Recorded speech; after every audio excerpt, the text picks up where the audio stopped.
Hey guys, so today I want to talk about what books I have read in the month of January. I was thinking about doing books and TV shows and movies and such, but then I wrote all the TV shows and movies that I've watched this month and it just got to way too many. I figured you guys wouldn't want to see me talk about every single one of those.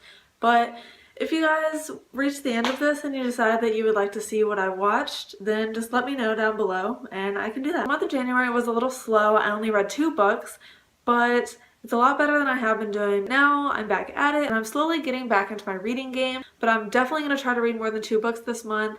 So the first book that I read this month was The 13th Reality by James Dashner. It was an amazing book. I really liked it. The story follows a boy called Atticus Higginbottom. The story follows a boy named Atticus Higginbottom. Oh my gosh. I'm never going to get his last name. The story follows a boy called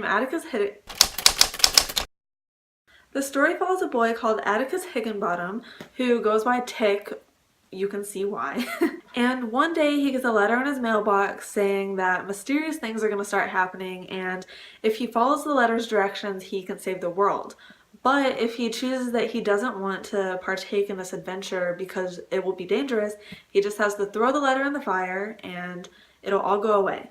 But Tick decides that he does want to partake in this adventure. And the book is just him following all of these letters and getting more of them and trying to solve riddles. It was a very interesting read. I really liked the characters and the writing. They were really funny. Even though the main character, Tick, was pretty young, a lot younger than I am, it was still very interesting to see his point of view and to see a book portrayed in the eyes of a younger person, because most books that I read are around my age, maybe a little bit younger. But not as young as Tick, who I think is around like 10 to 12. I'm not sure exactly what age he is. I would definitely say give this book a read. The only negative thing that I have to say about it was sometimes the story got kind of slow when he was trying to figure out the riddles.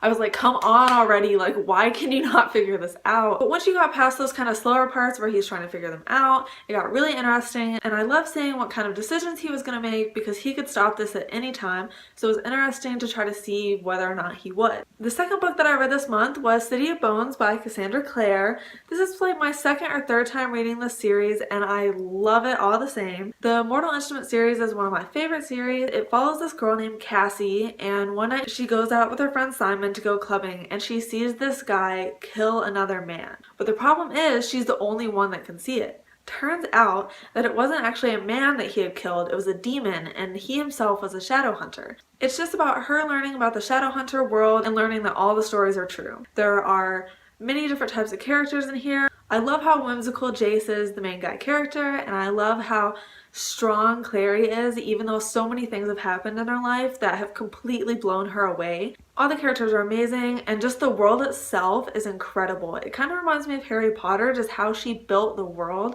to where it doesn't just seem like it's in this book. It makes it seem like the real world. I just love her writing. It's incredible, and I'm excited to read the next ones. I read City of Bones because Emma on YouTube is actually doing a readathon where once a month throughout the whole entire year you read a book from the Mortal Instruments series, and this is for the release of the newest book that comes out in December. I will definitely link her video down below if you would like to see her explain a little bit more of what every month is going to be like. I'm loving this readathon, and for this first month of January I actually got picked to do a live show. I'll also link it down below. Every month for each book she's doing a live show where you just review the book. So if you'd like to see the live show that I'm in, I will link it down below so that you can watch it. It was so much fun to do. Thank you so much, Emma. I had the greatest time and I can't wait to see the rest of the live shows. Overall, I think City of Bones is incredible, and I definitely recommend this series for anyone who loves fantasy worlds. The only negative that I have to say is sometimes the writing can seem a little bit immature. I think this might be Cassandra Clare's first book, which is understandable, but sometimes I'm like, would that really happen? Like, would characters react that way? But that definitely did not take away much from the book at all. It was still an amazing book, even though there were a couple parts which seemed a little immature and unlikely to happen. Didn't really take much away. I still enjoyed it the same as my first time. It's absolutely one of my favorite series. Recommended to anyone. I'll definitely be reading City of Ashes to go along with the Mortal Instruments read-along, so if you guys would like to do that, please join me, and I will see you guys in my next video. Bye!